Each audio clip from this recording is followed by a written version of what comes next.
Okay, now we're just going to start defining the shape a little bit better and actually adding some curved lines to our polar bear, so it's not so boxy.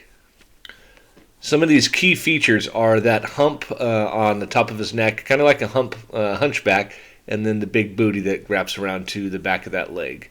Now I'm going to start just smoothing things out. We had really straight lines before. We want to kind of curve those around and give it kind of these little squiggly lines to indicate hair.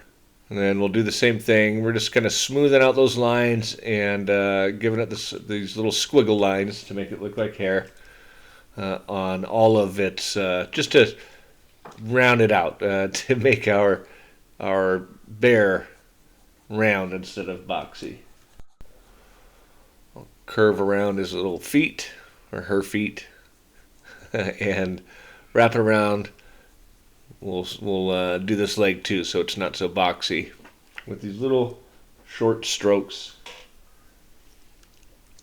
And we'll add his little belly. We didn't add his belly before. Kind of round it off, and then these little short strokes to indicate the hair. Now I'm going to thicken up this neck just a little bit, but I'm going to start defining some more of those key features on our bear to make it look more recognizable as a bear. I'm going to work on the nose here and have it point out just a little bit and underneath. And we'll work on his jaw. And then from there we'll add his little ear up here, just kind of like a C shape or an N, but or a half circle. We'll do another little small one on the inside.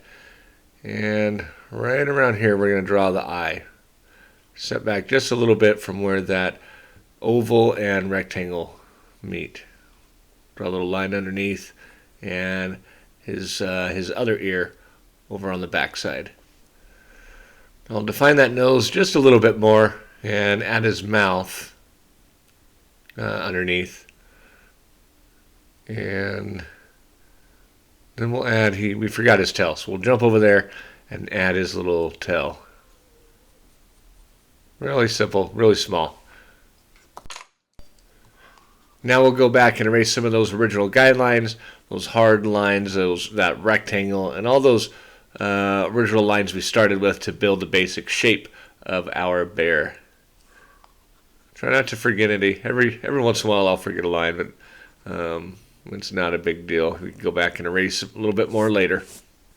Now we can start adding our shading and the rest of the details in our polar bear. We'll do that in the next video.